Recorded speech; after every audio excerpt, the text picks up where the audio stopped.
All right, welcome to The Explainer. Today, we are jumping right into one of the biggest debates happening in science. Is the universe fundamentally mathematical? And if it is, could the very nature of your consciousness be written in the language of numbers?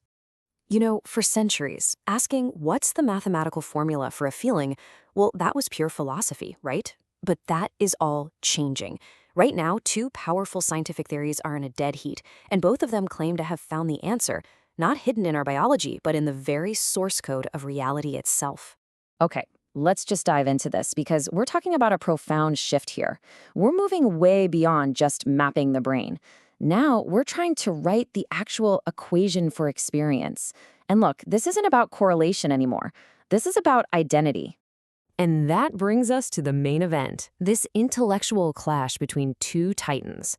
So in one corner, you've got integrated information theory, or IIT for short. It says consciousness is pure causal power. And in the other corner, the theory of infinity, or TOI, which proposes, nope, it's more like a cosmic resonance. It really is the computer versus the symphony. Okay, so to really get what's so game-changing about these theories, we've got to first talk about why our old definition of information, the one that makes your phone and computer work, why it totally, completely fails when it comes to consciousness. So here's the deal. The information in your computer, what we call Shannon information, it's extrinsic. It always needs an observer. A bunch of ones and zeros on a hard drive are just nothing, right? They don't mean a thing until a person or a program reads them. But your consciousness, that experience you're having right now, that's totally intrinsic. It exists for you from the inside out. It doesn't need anyone else to give it meaning. So yeah, the simple bit just can't get you there. Not even close. All right, let's bring in our first contender. This is where integrated information theory, IIT, just storms onto the scene with this radical solution. It says, hey, let's just completely redefine what information is at the most fundamental level. And look, IIT makes this absolutely stunning claim. It says that for something to really exist, to be a real thing, it can't just be some passive object getting pushed around. No, it has to have this intricate web of cause and effect that basically determines its own past and future. So existence isn't about what you do, it's about the causal structure of what you are. And the whole theory is built on these 5 axioms that it says are just self-evident truths about your own experience, right? Like your consciousness is unified. You can't just experience the color red without also experiencing its shape. It's one thing. And it's definite. Your experience right now is what it is, and it's not a million other things. So what IIT does, which is brilliant, is it takes these philosophical ideas and turns every single one into a strict mathematical rule that a system has to follow to be considered conscious. But, and this is where it gets really interesting, when you follow IIT's super strict causal logic all the way to the end, you get some deeply strange and counterintuitive conclusions. And it's those paradoxes that really open the door for a challenger. Okay, so check out this thought experiment. On one side, you have the human brain. It's arguably the most complex thing we know of in the entire universe. And on the other side, you've got something called an expander graph. Just picture a simple grid of connected switches, kind of like a computer chip, and this is key, it's totally off. It's inactive, just sitting there doing absolutely nothing. So which one is more conscious? Now, according to IIT, you have to throw out all your assumptions about intelligence or what something does. The answer comes down to one single question. Which one of these has a more irreducible, more tightly knit cause-effect structure? Which one has more intrinsic power over its own state?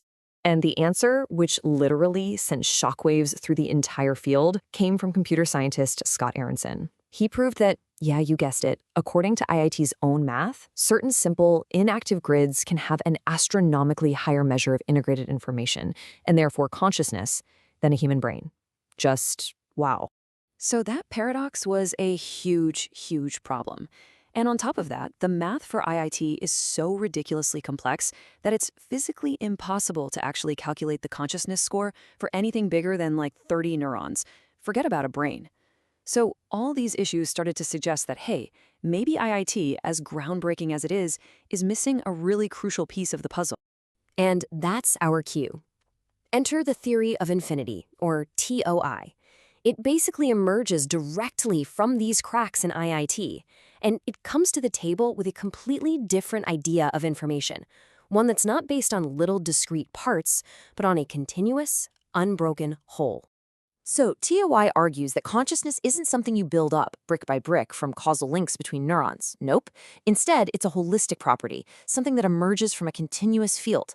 Think about a standing wave on a guitar string, or the rich harmonics that fill a symphony hall. The information, the beauty of the music, it isn't in any single air molecule. It's in the overall holistic pattern of resonance.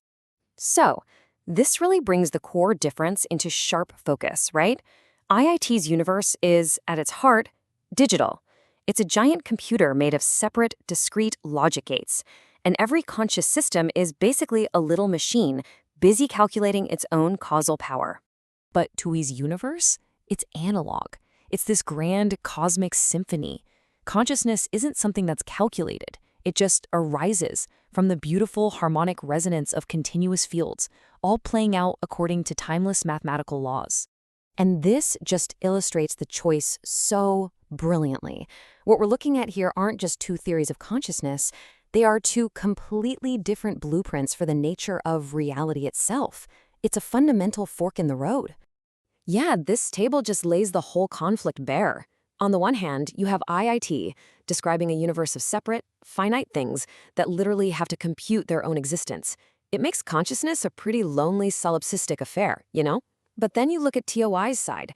It paints this picture of an interconnected, infinite whole. Consciousness emerges from the way things resonate with the world and with each other.